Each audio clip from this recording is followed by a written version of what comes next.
සුබ දවසක් යාළුවනේ. අදත් ඔයාලව සාදරයෙන් පිළිගන්නවා තිස්ස කොල්ලා YouTube channel එකට. දන්නවද තමන් කතා කරන්න යන්නේ මොකක්ද ගැනද කියලා?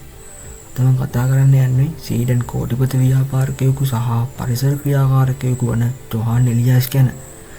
2005 දී ලෝකයේ විශාලතම සීමානාන්තරය වෙන ඇමසන් වල අක්කර 40000කට වඩා භූමියක් මිලදීගෙන තියෙන්නේ ඒක විනාශයෙන් ගලව ගන්න. ඔහු මේ භූමිය භාවිතා කරන්නේ වනාන්තරය ආරක්ෂා කරගන්න. සත්‍යයන්ට සහ අපට ජීවත් වෙන ජනතාවට ආරක්ෂාවක් ලබා දෙන්න.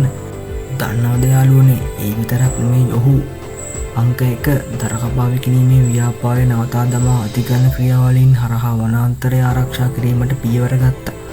අංක 2 එලියාස් රේන්ෆෝරස්ට් ට්‍රස්ට් කියන සංවිධානයක් හදාගෙන ලක්ෂ ගණන් මුදල් වනාන්තරයක් ගැනීමට කැප කළා.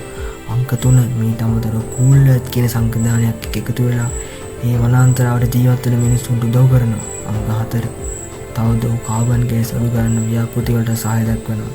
ඔහු පවසන්නේ ලෝකය වෙනස් කරන්න නම් රජයන් දෙස බලාගෙන ඉන්නවට වඩා අපිට පියවර ගන්න පුළුවන් කියලා. පරිසරය ආරක්ෂා කර ගැනීම වෙනුවෙන් ඔහුගේ මේ කැපවීම ශ්‍රී ලාංකිකයන් අපටත් මුළු ලෝකයටමත් ලබා දෙන්නේ මහඟු ආදර්ශයක්.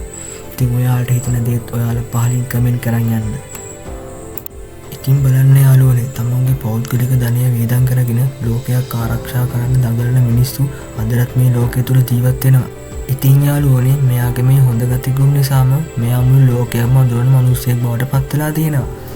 ඉතින් යාළුවනේ, අපේ මේ ජොහාන් එලියාස් මහත්තයා තමයි President of the SKI Federation සමාගමේ සභාපති ධූරයේද හොබවන්නේ.